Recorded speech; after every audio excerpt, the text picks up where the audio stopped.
Numbers വിത്ത് രഞ്ജിത്തിലേക്ക് സ്വാഗതം. കഴിഞ്ഞ വീഡിയോകളിലെല്ലാം നമ്മൾ ഒരു എക്കണോമിക് ജാർഗണും അല്ലെങ്കിൽ അതിൻ്റെ കാര്യങ്ങളൊക്കെ നമ്മൾ സംസാരിച്ചിരുന്നു. അതിനകത്ത് ഇൻഫ്ലേഷൻ പറഞ്ഞിരുന്നു, ഇൻട്രസ്റ്റ് പറഞ്ഞിരുന്നു, അതിൽ റിയൽ ഇൻട്രസ്റ്റ് നമ്മൾ പറഞ്ഞിരുന്നു. അതുപോലെ ഈ റിയൽ ഇൻട്രസ്റ്റ് നമുക്ക് കിട്ടുന്നത് എന്താണ്? അപ്പോഴാണ് ബോണ്ട്. ഇന്ന് നമുക്കറിയാം കടപ്പത്രം വളരെ ഫേമസ് ആയിട്ടുള്ള മസാല ബോണ്ട് നമ്മൾ കേരളത്തിൽ കേട്ടിട്ടുള്ളതാണ്.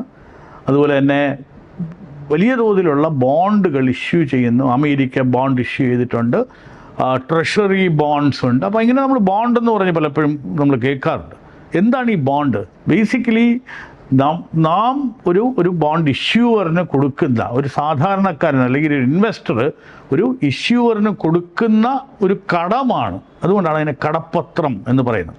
അപ്പോൾ അതിനകത്ത് ഇത്ര തോതിലുള്ളൊരു പലിശ തരുമെന്നും ഇതിൻ്റെ ഇൻട്രസ്റ്റ് ആയിട്ട് തരുന്നത് കൂടാതെ ഒരു നിശ്ചിത കാലയളവിന് ശേഷം, അല്ലെങ്കിൽ മെച്യൂരിറ്റി ഡേറ്റ് എന്ന് പറയും, ഈ മെച്യൂരിറ്റി ഡേറ്റ് അനുസരിച്ച് അതിൻ്റെ പണം തിരികെ കിട്ടും എന്നും പറയുന്നു. നമുക്കറിയാം സോവറിൻ ഗോൾഡ് ബോണ്ട് SGB നമ്മളിപ്പോൾ വലിയ രീതിയിൽ ചർച്ച ചെയ്ത കാര്യമാണ്. അതായത് ഗവൺമെൻറ്റിൻ്റെ പണം കൊടുത്താൽ ഇന്നത്തെ സ്വർണ്ണ വിലയ്ക്കുള്ള ബോണ്ട് കൊടുക്കുമെന്നും അല്ലെങ്കിൽ അതിൻ്റെ കടപ്പത്രം ഇറക്കിയിട്ട് 2.5% പലിശയും കൊടുക്കും.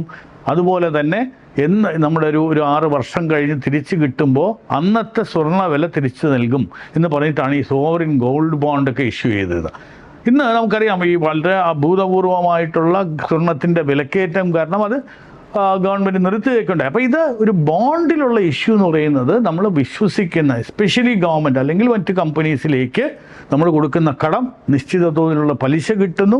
ആ പലിശയ്ക്ക് പുറമെ നമുക്ക് ട്രേഡബിൾ ആയിരിക്കും. പല ലിസ്റ്റിങ്ങിലും ഒക്കെ നമ്മുടെ സ്റ്റോക്ക് എക്സ്ചേഞ്ചിലൊക്കെ ലിസ്റ്റ് ചെയ്താണെങ്കിൽ ട്രേഡബിൾ ആയിരിക്കും. അതുപോലെ തന്നെ അതിൻ്റെ കാലയളവ് കഴിയുമ്പോൾ ആ പണം തിരിച്ചു കിട്ടും. അത് ചിലപ്പം ഒരു പല ട്രാഞ്ചസിലായിരിക്കാം, ഒരുമിച്ചായിരിക്കാം. ഇത് ആ കടപ്പത്രം ഇറക്കുന്ന സമയത്തുള്ള എന്തൊക്കെയാണോ കണ്ടീഷൻസ് അതനുസരിച്ചാണ്. സോ ഇതാണ് ബോണ്ട്. Thank you.